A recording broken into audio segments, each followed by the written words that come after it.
Bienvenidos a un nuevo video. Te saluda con mucho gusto el profesor Geomani. Hola alumnos y alumnas, ¿qué tal? Y hoy vamos a aprender acerca de la Revolución Mexicana.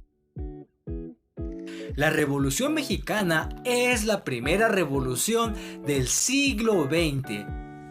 Pero me gustaría que comprendiéramos qué significa revolución. La palabra revolución significa cambio. En este caso, un cambio de ideas, un cambio de pensamiento. La Revolución Mexicana inicia el 20 de noviembre de 1910. Para entender por qué inicia la Revolución Mexicana, es necesario ponernos en antecedentes. Y pues la Revolución Mexicana inicia porque hay un periodo conocido como el Porfiriato, en donde el general Porfirio Díaz gobierna el país y lo hace a partir de 1876 y hasta 1911. Cerca de 35 años estuvo gobernando el país, inclusive llegó a poner a un presidente al mando de México y él pues gobernaba detrás. Porfirio Díaz, si bien trajo avances al país que incluían la modernización del mismo con las telecomunicaciones como el telégrafo o bien las vías férreas que permitían viajar rápidamente de un lugar a otro, pero todo esto no era suficiente para evitar la desigualdad en México. Mientras por un lado había gente que tenía acceso a comidas, a grandes banquetes, a ropa cara, a joyas, había otra tanta que no tenía ni siquiera para comer, que no tenía ni siquiera para vestirse adecuadamente. Y seguramente has mirado muchas imágenes que te muestran a gente de la época de la Revolución Mexicana con su traje de manta, y esa era la ropa típica de la gente más humilde. Gente humilde que también se enfrentaba a los hacendados, ya que la tierra era administrada por solo pocas personas. Entonces, esto despertó muchos ideales de querer cambiar en nuevas personas, en políticos. Tal es el caso de Francisco I. Madero. Francisco I. Madero funda el Partido Nacional Antirreeleccionista, que tenía como bases principales el sufragio efectivo y la no reelección.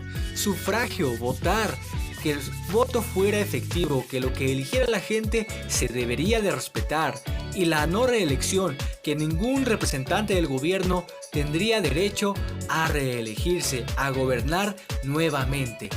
Lógicamente estas ideas pues llegaron a oídos de Porfirio Díaz, que no permitió que esto sucediera, pues este partido, fundado en 1909, pretendía participar en las elecciones de 1910, y durante su estancia en San Luis Potosí, Francisco I. Madero fue apresado, fue preso, lo metieron a la cárcel, y pues las elecciones las ganó Porfirio Díaz. Francisco I. Madero logra escapar de esta prisión y se va a Estados Unidos. En su estancia, el 20 de noviembre, promulga el Plan de San Luis, mismo que llamaba a levantarse en armas en contra del gobierno de Porfirio Díaz. El Plan de San Luis también establecía que las tierras que en algún momento fueron de los campesinos y que se les arrebataron por los hacendados, se les iban a devolver a los campesinos. Seguramente pensarás que la Revolución Mexicana inició de forma igual en todo México, es decir, que el 20 de noviembre todos se levantaron en armas, pero esto no ocurrió de esa manera, fue un suceso gradual.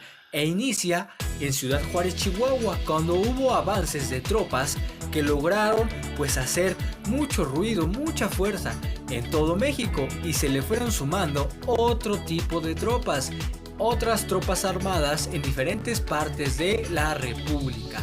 Y pues Porfirio Díaz renuncia ante esta situación y se va a Francia. Para 1911 se realizaron nuevas elecciones y ahora sí, Francisco I. Madero gana, se alza con la victoria, se vuelve presidente de México, y desde los inicios de su mandato como presidente tuvo serios problemas con otros líderes revolucionarios.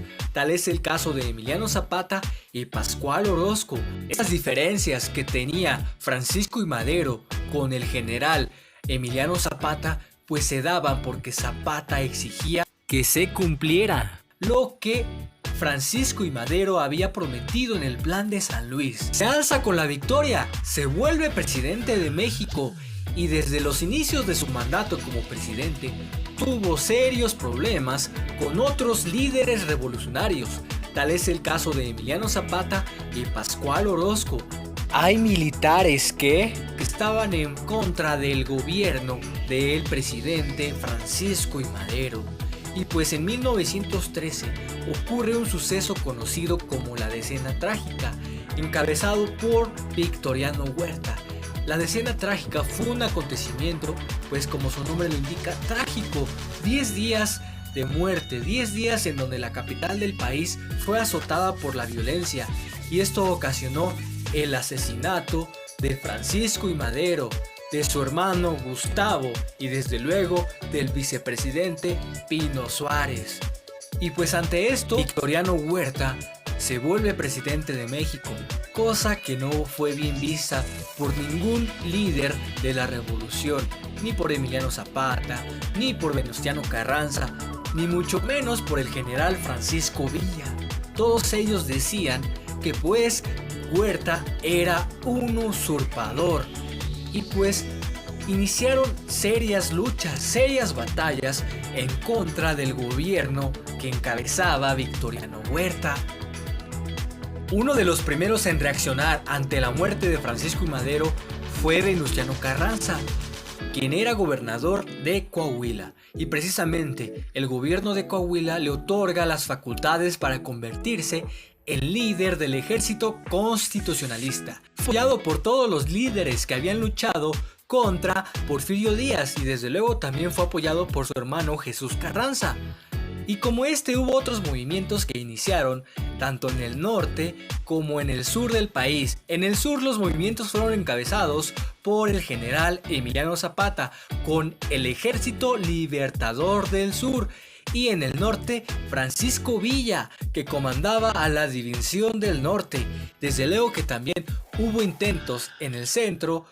También apoyaron al movimiento el general Felipe Ángeles, destacado militar hidalguense que apoyó directamente a Francisco Villa. Y como en estos casos te puedo mencionar muchos mexicanos que combatieron para lograr derrocar a Victoriano Huerta. El 15 de julio de 1914, Victoriano Huerta renuncia a la presidencia de México, y dirás, la revolución llegó a su fin. No, esto no fue así, ya que el 14 de agosto se firman los Tratados de Teoloyucan. Los Tratados de Teoloyucan establecían la rendición del ejército federal, que había sido comandado por Victoriano Huerta. Sin embargo, a la firma de esos tratados no fueron invitados ni Emiliano Zapata ni Francisco Villa, cosa que empezó a ocasionar pues inconformidad entre estos dos líderes de la Revolución Mexicana. Poco a poco fueron generando desconfianza hacia con Venustiano Carranza, pese a que los tratados de Teoloyucan establecían que la División del Norte tendría el mismo rango que todas las divisiones del país, y desde luego que Felipe Ángeles fungiría como jefe del ejército constitucionalista, pues estas ideas no fueron aceptadas por Villa, y esto provocó serias disputas entre ellos, lo que ocasionó que hubieran juntas, que hubieran reuniones. Había muchas diferencias entre los representantes de cada una de las facciones revolucionarias. Tal es el caso de Villa, de Carranza, de Zapata. Y pues entonces se decide convocar a una junta que se nombra Convención de Aguascalientes. Una reunión en el estado de Aguascalientes precisamente para nombrar a un líder único. Y en esa reunión, Eulalio Gutiérrez es designado como presidente de México. Pero, pues Carranza no está de acuerdo con esta designación y empieza nuevamente el conflicto. Desconociendo este acuerdo, y pues precisamente para 1917 se promulga la Constitución Política de los Estados Unidos Mexicanos, misma que sigue vigente. Y para muchos historiadores e investigadores, este acontecimiento determina el fin de la Revolución Mexicana. Para otros más, esta actividad revolucionaria se prolonga. Lo cierto es que es un acontecimiento muy interesante y que marca directamente la vida actual de nuestro país. Gracias por ver este video. Espero este video haya sido de tu agrado. Gracias por tu atención. No olvides darle me gusta y dejar tu suscripción. Cuídate mucho, estudia mucho, querido y querida alumna. ¡Hasta la próxima!